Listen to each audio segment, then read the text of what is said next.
Qué alegría saludarlos esta mañana. Bienvenidos. ¿Cómo estás, Viviana? Hola, buen día, muy bien. Estamos estudiando, estamos repasando estos salmos preciosos en esta semana de la lección número 8, titulada Sabiduría para vivir con rectitud. Qué bueno es que podamos, con la ayuda de Dios, tener buena vida, una vida que tenga sentido, porque lo hacemos tomado de la mano de aquel que es la sabiduría, nuestro Señor Jesucristo. Vamos a orar para empezar nuestro estudio esta mañana. Querido Padre Celestial, gracias por este nuevo día, por ayudarnos a vivir cada día tomado de tu mano. Ayúdanos esta mañana a comenzar contigo. En el nombre de Jesús. Amén. Amén. Versículo de memoria, Salmo 90:12. Enséñanos a contar nuestros días de modo que a nuestro corazón traigamos sabiduría. El, el tema de hoy, la lección de este martes, se titula La prueba del Señor. Quería decir tres frases eh, de resumen de esta lección, Viviana, si no te molesta, que he sacado de esta lección. La primera frase es aclarar que la prueba de Dios es muy distinta a la tentación, porque Dios no tienta a nadie.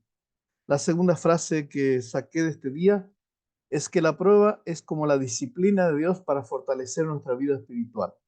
Y la tercera frase es, el pecado endurece el corazón, pero las pruebas lo ablandan. ¿Qué te parece? Excelente. Vamos a los textos bíblicos de hoy. Vamos a buscar el Salmo 81, versículos 7 y 8, con las siguientes preguntas, ¿no? ¿Qué implica la prueba divina en estos textos? Vamos a ir haciendo la diferenciación, ¿no? De lo que sería la prueba divina y, eh, La y la tentación. tentación, ¿no? Vamos con este Salmo 81, versículos 7 y 8. En la calamidad clamé y yo te libré. No, perdón. En la calamidad clamaste, dice el Señor, y yo te libré. Te respondí en lo secreto del trueno. Te probé junto a las aguas de Meriba. Oye, pueblo mío, y te amonestaré, Israel, si me oyeres. Vamos al capítulo 95 desde el versículo 7 al 11. Porque Él es nuestro Dios, nosotros el pueblo de su prado y ovejas de su mano. Si oyeres hoy su voz, no endurezcáis vuestro corazón como en Meriba, como en el día de Mashá en el desierto, donde me tentaron vuestros padres, me probaron y vieron mis obras. 40 años estuve disgustado con la nación y dije, pueblo es que divaga de corazón y no han conocido mis caminos. Por tanto, juré en mi furor que no entrarían en mi reposo. Vamos ahora al capítulo 105, 17 al 22. Envió un varón delante de ellos a José, que fue vendido por siervo. Afligieron sus pies con grillo, en cárcel fue puesta su persona hasta la hora que cumplió su palabra. El dicho de Jehová le probó. Envió el rey y le soltó.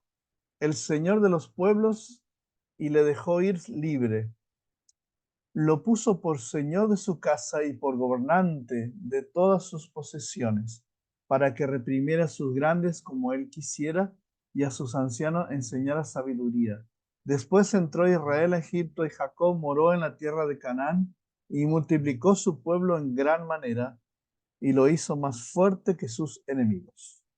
Meriba es el lugar donde Israel puso a prueba a Dios cuando desafió su fidelidad y su poder para satisfacer sus necesidades. Salmo 81 invierte de manera interesante el mismo acontecimiento, interpretándolo como el momento en que Dios puso a prueba a Israel y por su desobediencia y falta de confianza, el pueblo fracasó en la prueba de Dios. La referencia a Meriba transmite un doble mensaje. En primer lugar, el pueblo de Dios no debe repetir los errores de las generaciones pasadas. Al contrario, debe confiar en Dios y seguir su camino. En segundo lugar, aunque el pueblo fracasó en la prueba, Dios acudió en su rescate cuando estaban en apuros. La gracia salvadora de Dios en el pasado ofrece garantías acerca de la gracia de Dios a las nuevas generaciones. El Salmo 105 muestra que las dificultades fueron el medio de Dios para poner a prueba la confianza de José en la palabra de Dios acerca de su futuro. La palabra saraf, que significa probar, en el versículo 19 transmite el sentido de purgar, de refinar o purificar.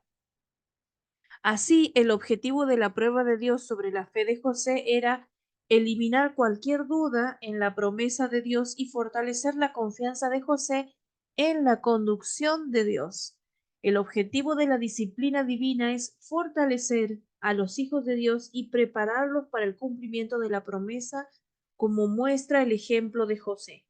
Sin embargo, el rechazo de la instrucción de Dios trae como resultado una terquedad cada vez mayor y el endurecimiento del corazón de una persona obstinada.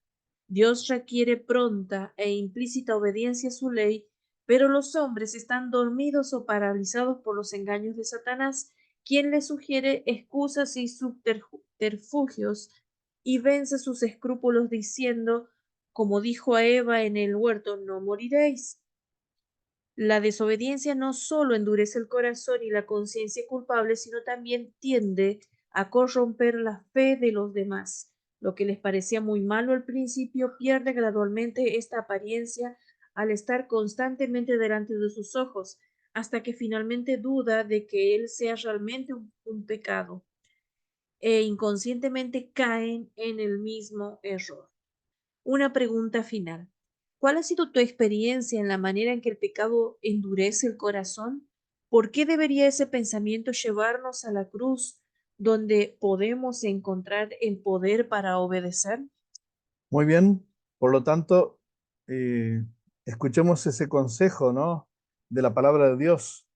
Cuando somos tentados, no creamos que es de Dios, porque Dios no tienta, pero sí Dios permite a veces las pruebas en nuestras vidas. Pero las pruebas de Dios producen en nosotros eh, algo muy positivo. Por lo tanto, no descuides las pruebas que el Señor te da. Yo tenía un dicho que decía en relación a las pruebas y a las tentaciones, la prueba es una rampa y la tentación es una trampa. Muy bien. Voy a anotar acá, en mi folleto. La prueba es una Una rampa. rampa y la tentación una trampa. Muy bien.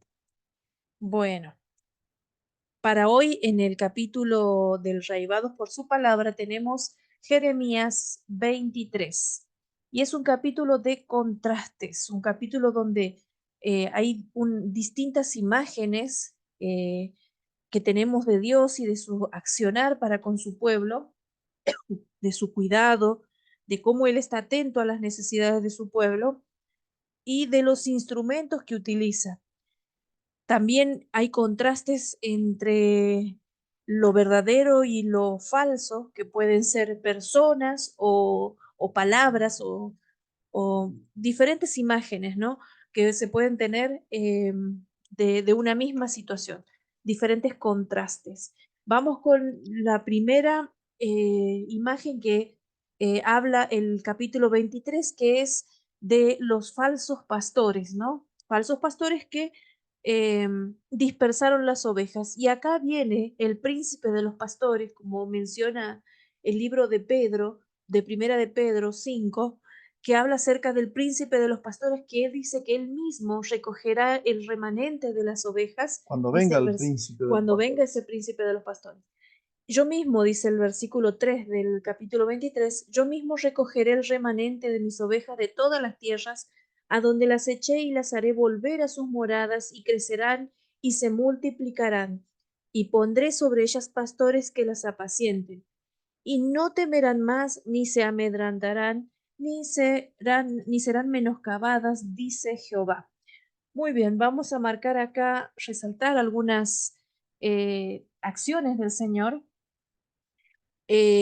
Por ejemplo, el Señor las juntará, las pondrá en su casa, las llevará habitar en sus moradas. Y estas ovejas van a crecer y se van a multiplicar por estas acciones. Y pondrá Dios a alguien que cuide de ellas, que son estos pastores, que estos pastores dice que las apacentarán. Y apacentar significa instruir, enseñar, alimentar, son sinónimos de la palabra apacentar. Pero las ovejas no solo recibirán esta atención especializada de los pastores, las ovejas seguirán en su crecimiento, ¿no? Ellas no temerán más el temor negativo, ¿no?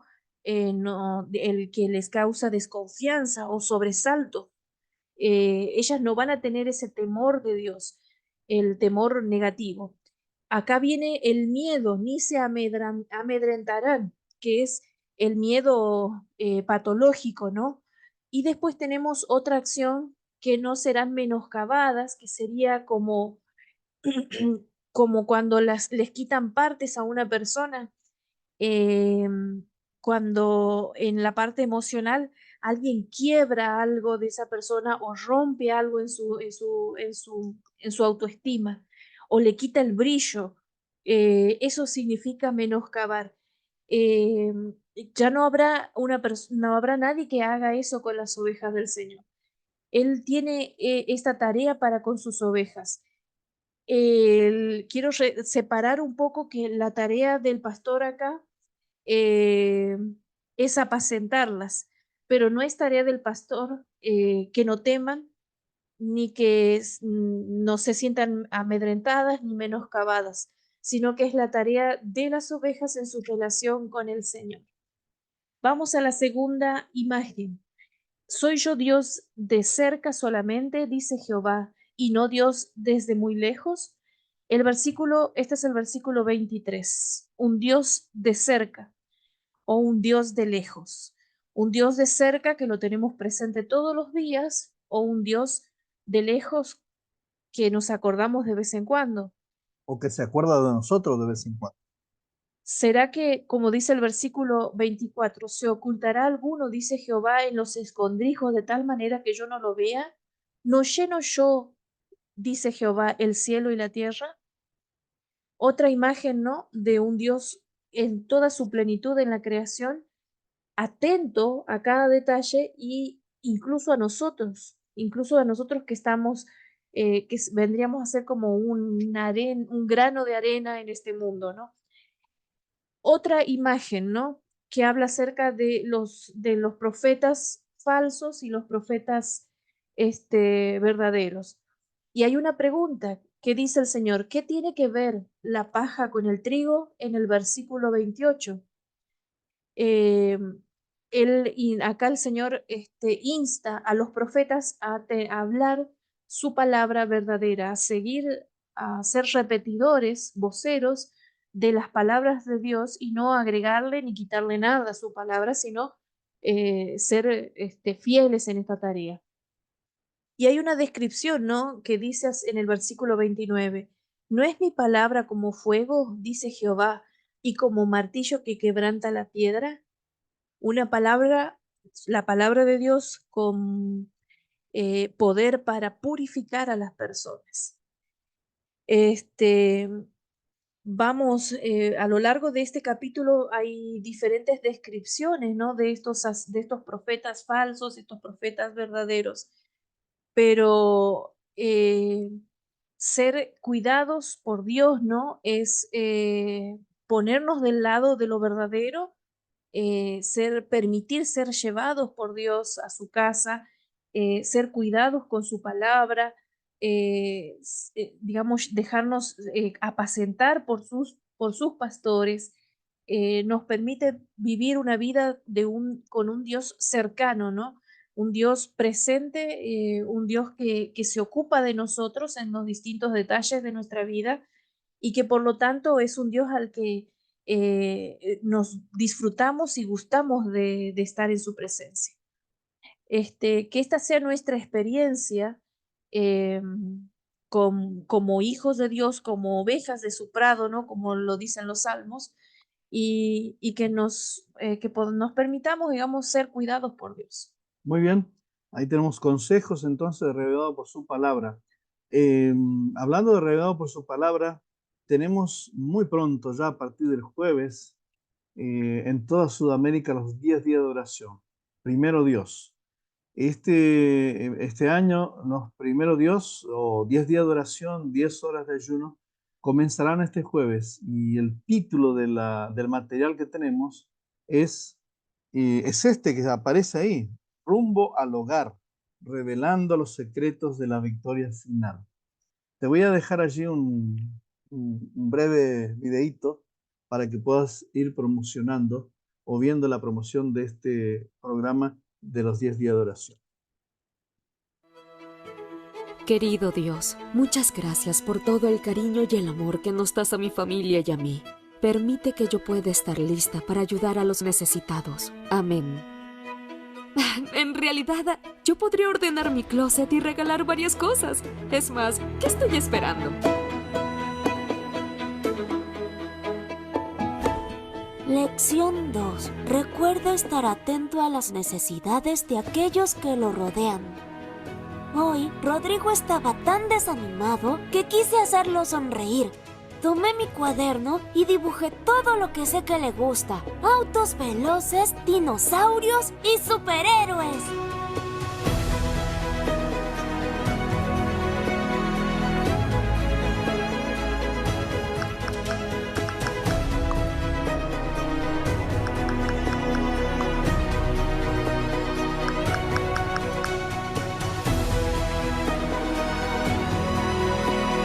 Muchas gracias, Dios, por ayudarme a vencer las barreras que me alejan de la misión. Bendíceme. Permite que yo sea la luz donde me encuentre, que mi mente pueda ver claramente las oportunidades. Amén. En realidad, hoy puedo hacer que el día de Marcelo sea mejor. Ha tenido problemas en su matrimonio.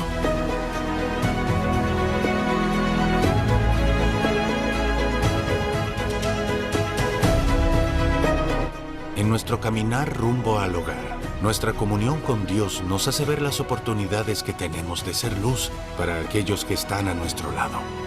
Los 10 días de oración están muy cerca y en ellos tenemos la oportunidad de aproximarnos aún más a Dios. Nuestra oración se transforma en acción, tan necesaria en los días que vivimos. No te quedes afuera. Muy bien, ahí entonces tenemos la invitación de los 10 días de oración. Está hecha la invitación. Acá te quería mostrar la revista. Acá ya tenemos la revista, el material de los 10 días de oración. Lo que tenés que hacer es solicitar, si todavía no la tenés, para que podamos acercar esta revista, para que puedas tener tu material de los 10 días de oración. Anda orando por este propósito, e invitando a las personas, acompañándolas en sus necesidades, y Dios hará el resto. Que Dios te bendiga mucho. ¿Vamos a orar? Padre bondadoso, gracias te damos por este hermoso día que tenemos por delante, por la invitación que nos haces a participar de los 10 días de oración y también a considerar, Señor, tu palabra cada día para nuestro crecimiento espiritual. A veces tenemos pruebas también en la vida y a veces nos encontramos con enseñanzas como las de Jeremías, que necesitamos aprender, depender de ti, Señor. Acompáñanos en este día. Bendice a nuestros amigos en el nombre de Jesús. Amén. Amén. Amigos, Dios los bendiga. Será hasta mañana. Muchas bendiciones y que tu pensamiento hoy sea de continuo en las cosas de Dios. Chao, chao. Hasta mañana.